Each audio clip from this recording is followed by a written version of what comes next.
Hello everyone, and welcome back to DanoCan.com. Apologize for the video quality on this one, but in true DanoCan fashion, I forgot to put the SD card back into the Pocket Mobile, so I'm doing this all on the old style cell phone routine.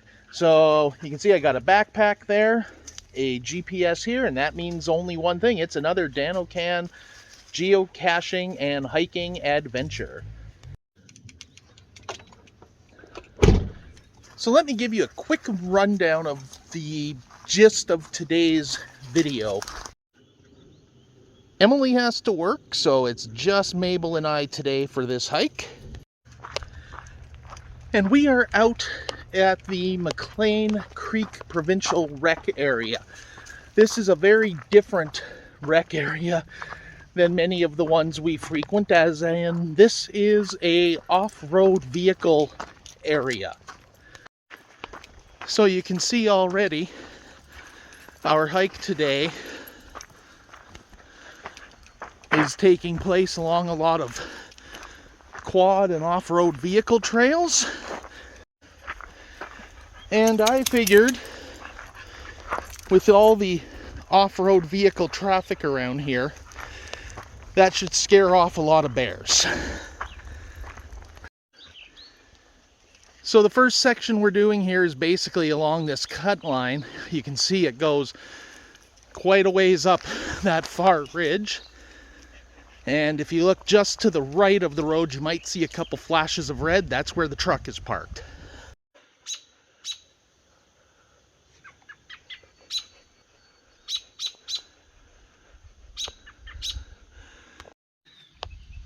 And if I've read the topo maps right, I believe that ridge there is where the trail's eventually going to take us. And as I kind of expected, there's going to be some pretty significant mud puddles to navigate around. Another reason I'm really wanted to get out this weekend is I finally broke down and bought myself a Garmin Tempe temperature sensor. It's something I've wanted for a long time, but have never purchased. I don't know why it cost me like 40 bucks. But it's basically a small sensor that hangs on the backpack and then transmits wirelessly to the GPS. So I don't know if you'll be able to see that, but I can actually tell the temperature outside is currently 15 degrees Celsius. It was 17 when we left the truck. The other nice thing is that off-highway vehicles are not known for being the quietest things. So as I come up on these blind corners, if there is someone coming, I expect I'll hear them, and Mabel and I will have plenty of time to get off the trail and out of their way. We're in their territory, so I'm looking out for them. They're not looking out for me. Reached our first waypoint. I believe this is one of the caches that has been archived, so I don't know if there's actually still anything here or not, but let's take a look and see what we can find.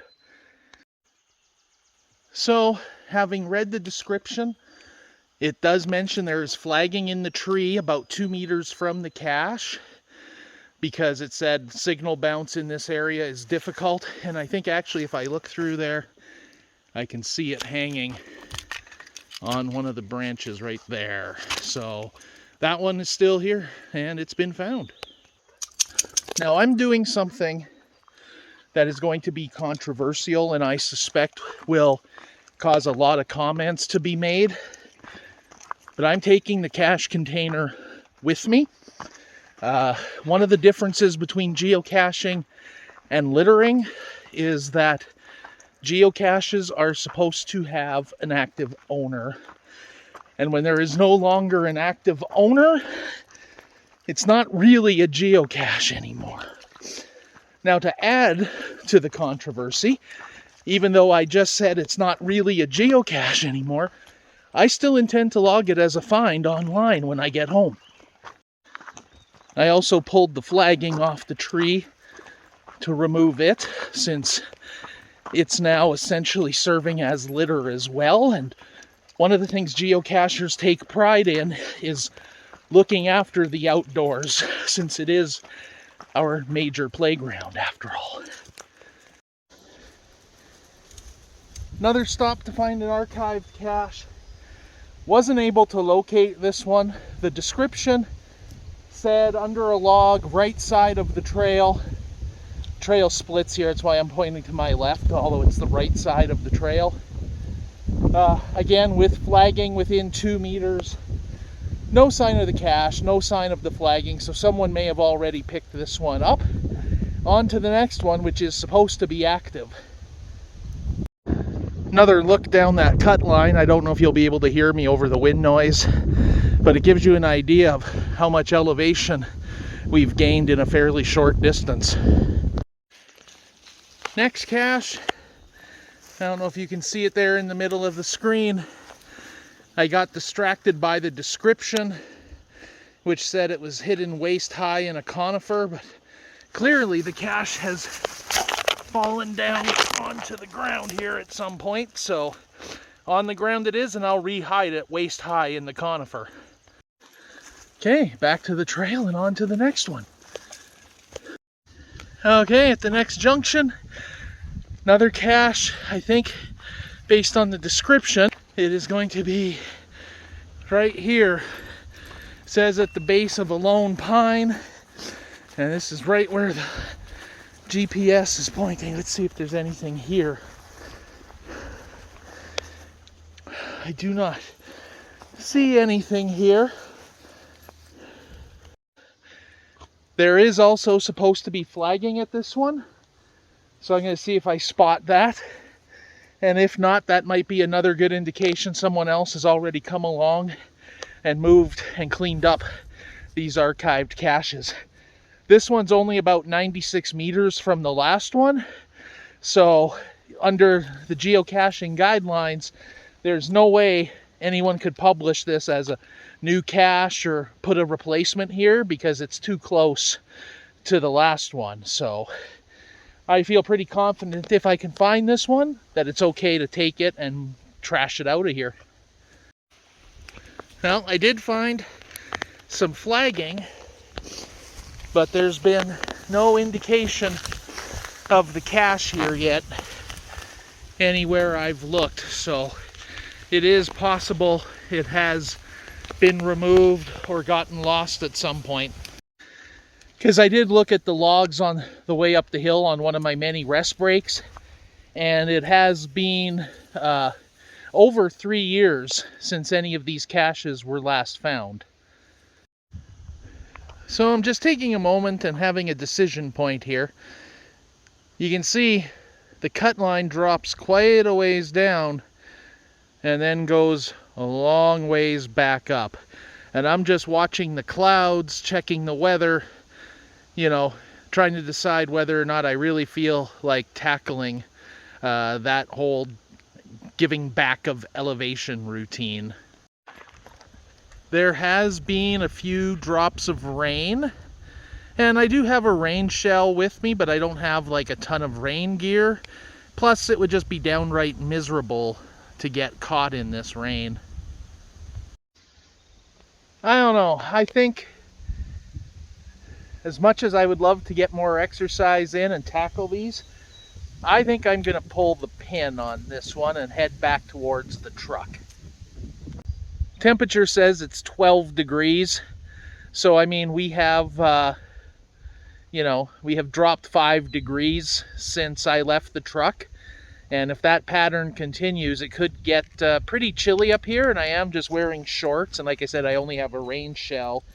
I swore I reset the trip computer when I left the truck, but apparently I didn't, so I don't have an accurate reading on how much distance I've covered, but it was 11 o'clock when I left the truck. It's 10 to 12 now, so we've been hiking for less than an hour, so we haven't really done a lot of distance. But you know what? Sometimes it's better about, or it's more about having fun and a good time than it is about pushing things. And I mean, regardless of maybe not doing as much as I thought I should today, still got to get up to the top of a hill, got to see some great mountain views, got a little bit of exercise in, and that counts as a win. You know, after last week's supersized, like 37-minute episode, maybe having something a little bit shorter isn't so bad either. So thank you very much for watching. We're going to say that this is the end of the trip for today, and we'll see you in the next one.